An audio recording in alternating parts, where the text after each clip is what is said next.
referenced, that's out there. It's actually a State Geological Survey report dated March 27th of 1927. It's a preliminary report on the biological survey of lakes of South Dakota by Ober and Churchill. They actually looked at Lake Poncet, and they noted that the lake level was significantly down when they visited. I believe it was in 1926. And they said, boy, you know, from the standpoint of fisheries, this isn't good. We should have a more stable lake level. And so that's, I think, in part this idea of the Boswell diversion. It's about in that time frame. They also made an observation in 1926 that most of the cabins on Lake Poncet were vacant. And they were very surprised, and their conclusion was it must be the low lake level. Therefore, denying the cabin users or the cabin owners use of a usable lake. So then their conclusion was we really should have a higher lake level. So back in 1926, they were already having those concerns or those issues. Now, let's come back to present day. When we look at a lake, we have to look at it from a multiple use resource, not a single use resource. So when you're looking at lakes, you look at them from the cabin owner's perspective. They probably boat, they jet ski, they want to swim, they want to play in the water. They don't want a lake level that is fluctuating all over the place. They would like a nice stable lake level because it makes things really nice from that standpoint. We'll, I guess, understand we'll be hearing more today on the low lake levels that we have. But there's just a number of issues that a stable lake level are good for the lake or for the people who will be using the lake. And when you say the people who would be using the lake, would maintaining the water levels of Lake Poncet be, in your opinion, in the public interest? Yes, it would, because we have to look at all of the uses of the lake and the economic issues related to the having a lower lake level. And like I said, 1926, lower lake levels, it was observed, was probably the reason that people were not out at the lake. Now, because the board is asking for the ability or the flexibility to have the means to take water from the Big Sioux River, does that mean that they are intending to always take it? No. We will only be able to take it when the flow is of a nature such that the water level in the Big Sioux River exceeds that spill elevation, and Lake Poncet is below the sill elevation. So there has to be, and the maximum that we're asking for is to fill it back up to that sill elevation, which is still a foot below that ordinary high water mark. And at that point, the gates would simply be closed again and operated just as the existing SC5 permit is written. If there's if the water in the Big Sioux River doesn't crest the sill level, would it even be possible to take water from the Big Sioux River at those times? No. Again, only when the water level is a sufficient height. Now, that's not going to happen every year, but it looks like we should be able to get water every 2-3 years, maybe 4 years. When you go back and look at this Big Sioux River near Castlewood, the hydrograph of stage.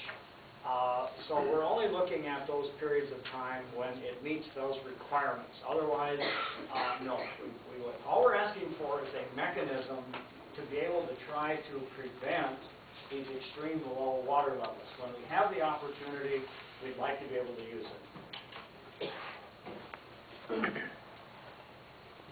Were the board to accept the water district's request for an amended FC5 permit, In your professional opinion, would that detrimentally affect Lake Ponce? No, absolutely not. Why not? I have another poster I'd like to put up at this time. And this is exhibit number 7. Exhibit number 7.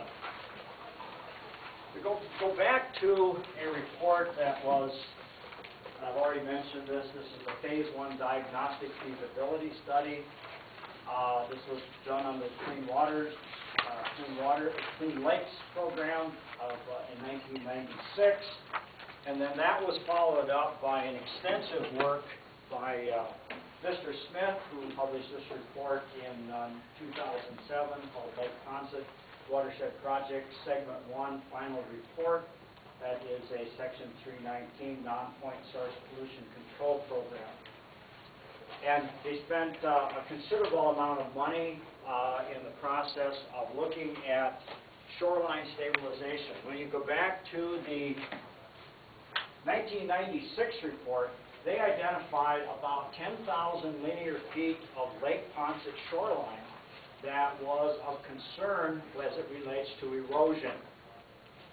And Mr. Smith, in his report in 2007, indicated that they had gone and had installed approximately 12,000 linear feet of shoreline stabilization to address those issues when the water level exceeded the ordinary high water mark. So I want to draw your attention, and this is a design illustration directly out of Mr. Smith's report. And I just want to point out a few features of this particular design. And this is a riprap type of design. We'll talk about the slope. But notice that the bottom of this riprap, where it's going to begin to protect, is at the ordinary high water mark. At the ordinary high water mark of 1651.5. So for this to be effective, for this to even do anything, we have to have a water level at the ordinary high water mark. If you have water levels that are below the ordinary high water mark, there's a thing here that says lake bottom. What we're going to have is wave action and so forth is going to be impacting the lake bottom. And as those waves come in, or that wind action and so forth, it's going to begin to undercut this shoreline stabilization effort and just simply begin to erode this out. The whole idea of the stabilization is to protect the shoreline at the ordinary high water mark or above. Also, I would like to point out on this illustration is that the top of this is 1659. That was the top of the flood control structure for SC5. That's the 100-year flood. This shoreline stabilization is to protect this lake from water levels above the ordinary high water mark. So they've already implemented a plan to address that shoreline that was in danger of erosion if that water level were to go above that ordinary high water mark. But this has no effect on the lake if it's below the ordinary high water mark, and you will get a lot of potential sediment moving around because of that.